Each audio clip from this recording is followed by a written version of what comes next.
ایران کے معاملے پر میرے اور نیتن یاہو کے درمیان اتفاق ہے. نیتن یاہو کو جو کہیں گے وہ کرے گا. امریکی صدر ڈونلڈ ٹرمپ کی میڈیا سے گفتگو. کہا ایران ڈیل کرنے کے لیے بےتاب ہے. اگر ڈیل نہ ہوئی تو امریکہ دوبارہ حملہ کر سکتا ہے. ایران میں لوگوں کی حالت انتہائی خراب ہے. اب وہ ڈیل چاہتے ہیں. ڈونلڈ ٹرمپ نے کہا آبنائے ہرمز کو بھی کھول دیں گے لیکن مجھے کوئی جلدی نہیں. ہم نے ویتنام، افغانستان، عراق اور دیگر ملکوں میں کئی سال تک جنگیں لڑی. ایران جنگ کو ابھی 3 ماہ ہی ہوئے ہیں. اس میں بھی زیادہ وقت سیز فائر کا ہے. انہوں نے کہا چینی صدر کے ساتھ مثبت بات چیت ہوئی. روسی صدر کا دورہ چین اچھی بات ہے. صدر پیوٹن کی استقبالیہ تقریب اتنی شاندار نہیں تھی جتنی میری تھی.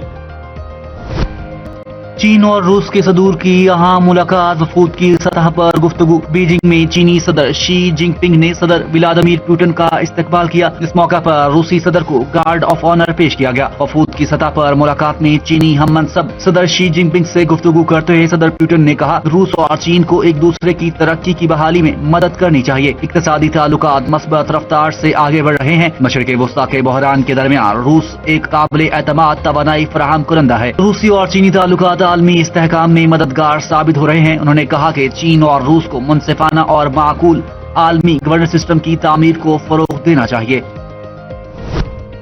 مشرق وسطی کی صورتحال پر مذاکرات اس وقت خصوصی اہمیت رکھتے ہیں. لڑائی کو روکنا ضروری ہے. جنگ کے خاتمے سے توانائی سپلائی کے استحکام میں مدد ملے گی. چینی صدر شی جن پنگ کی روسی ہم منصب سے ملاقات کے موقع پر گفتگو. ان کا کہنا تھا کہ جنگ کے خاتمے سے عالمی تجارتی نظام میں رکاوٹیں کم کرنے میں مدد ملے گی.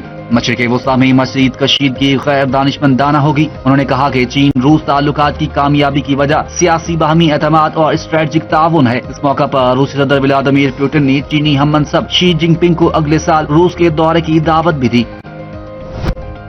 قومی اسمبلی نے پاک چین تعلقات کے 75 سال مکمل ہونے پر متفقہ قرارداد منظور کر لی. پاک چین تعلقات کے 75 سال مکمل ہونے پر مبارکباد پیش. قومی اسمبلی کا اجلاس اسپیکر سردار ایاز صادقی کی زیر صدارت منعقد ہوا. چینی وفد کی مہمانوں کی گیلری میں آمد پر ارکان نے ڈیسک بجا کر استقبال کیا. اسپیکر کی جانب سے چینی وفد کو خوش آمدید کہا گیا. خاتون اول آصفہ بھٹو زرداری کی جانب سے چینی وفد کا پرجوش استقبال کیا گیا اور مہمانوں کی گیلری میں جا کر چینی وفد کے شرکاء سے مصافحہ کیا. قرارداد وفاقی وزیر ڈاکٹر طارق فضل چودھری نے پیش کی. قرارداد میں چینی وفد کو خوش آمدید کہا گیا. سی پیک پر پاک چین کوششوں کو سراہا. کہا گیا ایوان اعلان کرتا ہے کہ دنیا اگلے 75 سال میں پاک چین دوستی کو مزید مضبوط دیکھے گی. وزیر اعظم شہباز شریف سے چین کے وفد کی NPC کی قائمہ کمیٹی کے نائب چیئرمین تسائی دافینگ کی ملاقات. وزیر اعظم نے پاکستان اور چین کے درمیان تاریخی اور اسٹریٹجک تعاون پر مبنی شراکت داری کو سراہا. سفارتی تعلقات کے 75ویں سالگرہ کے موقع پر چین کے صدر وزیر اعظم اور عوام کو مبارکباد دی. کہا دونوں ملکوں نے باہمی اعتماد اور دو طرفہ ہم آہنگی کی بنیاد پر دوستی کا منفرد رشتہ قائم کیا.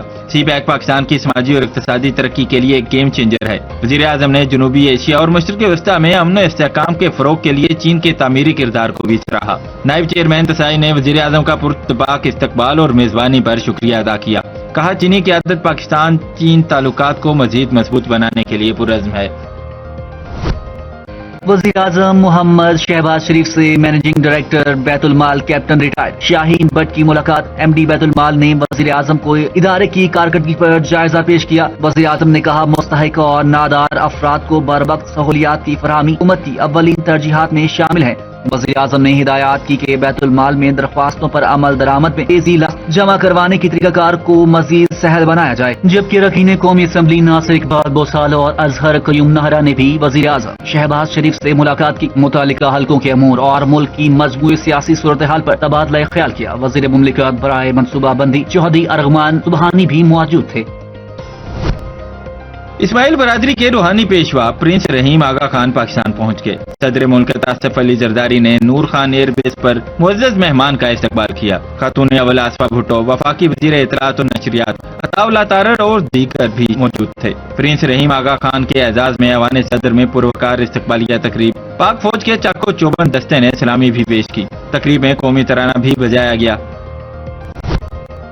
صدر ڈونلڈ ٹرمپ کی انتظامیہ ایران کے خلاف غیر مقبول جنگی پالیسی سے نمٹنے میں مشکلات کا شکار۔ امریکی سینٹ نے ایران کی ناکہ بندی ختم کرنے اور امریکی فوج کو وہاں سے ہٹانے کی قرارداد منظور کر لی۔ قرارداد 47 کے مقابلے میں 50 ووٹوں سے منظور ہوئی۔ ایران جنگ کے باعث نہ صرف امریکی بلکہ عالمی معیشت کو بھی شدید نقصان پہنچا۔ دنیا بھر کو $0.5 ٹریلین سے زائد معاشی جھٹکا لگا۔ سینٹ سے منظوری کے بعد اب یہ قرارداد امریکی ایوان نمائندگان میں پیش کی جائے گی، جہاں اسی ہفتے ووٹنگ اور قرارداد منظور ہونے کی توقع پر کانگریس کے کئی اراکین کا موقف ہے کہ ایران کے خلاف کسی بھی جنگی کارروائی کے لیے کانگریس کی باقاعدہ منظوری ضروری ہونی چاہیے۔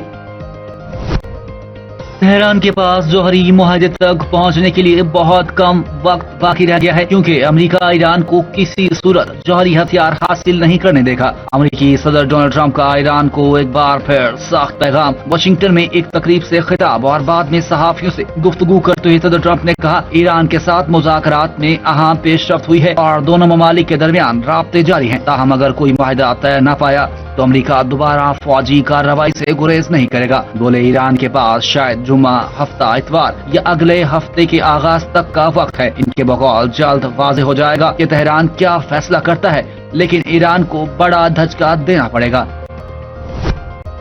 امریکہ اور ایران کے درمیان مذاکرات میں کافی پیش رفت ہوئی ہے اور دونوں فریق فوجی کارروائیاں دوبارہ شروع نہیں کرنا چاہتے۔ ہمیں لگتا ہے کہ ایرانی ایک معاہدہ کرنا چاہتے ہیں۔ امریکی نائب صدر جے ڈی وینس کی وائٹ ہاؤس میں نیوز کانفرنس صحافیوں سے گفتگو میں کہا، میری حال ہی میں ڈونلڈ ٹرمپ سے بات ہوئی ہے اور امریکی صدر نے اس بات پر زور دیا کہ امریکہ کے لیے اصل مسئلہ یہ ہے کہ ایران کبھی بھی جوہری ہتھیار حاصل نہیں کر سکے۔ انہوں نے کہا کہ ہم چاہتے ہیں کہ جوہری ہتھیار رکھنے والے ممالک کی تعداد محدود رکھی جائے اور اسی لیے ایران کے پاس جوہری ہتھیار نہیں ہونا چاہیے۔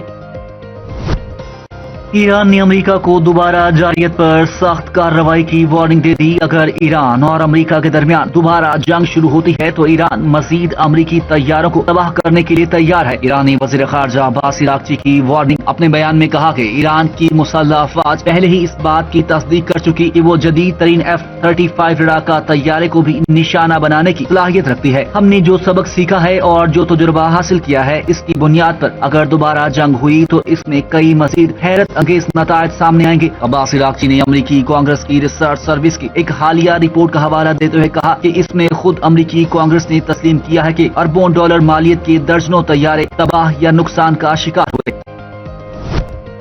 ایران نے میناب اسکول سے متعلق امریکہ کا دعویٰ بے بنیاد، من گھڑت اور خوفناک جھوٹ قرار دے دیا۔ ایرانی وزارت خارجہ کے ترجمان اسماعیل بقائی نے ایکس پر بیان جاری کرتے ہوئے کہا کہ اس حقیقت کو جھٹلایا نہیں جا سکتا کہ شہری علاقے میں واقع اور پڑھائی کے اوقات میں اسکول پر امریکی حملے میں طلبہ اور اساتذہ سمیت 170 افراد شہید ہوئے تھے۔ اس حملے کے ذمہ داروں کو عالمی قانون کے تحت انصاف کے کٹہرے میں لایا جائے، جبکہ امریکی سینٹرل کمانڈ نے دعویٰ کیا کہ ایران میں نشانہ بنایا گیا میناب اسکول بازار انقلاب کے میزائل لانچنگ سائٹ کے قریب تھا۔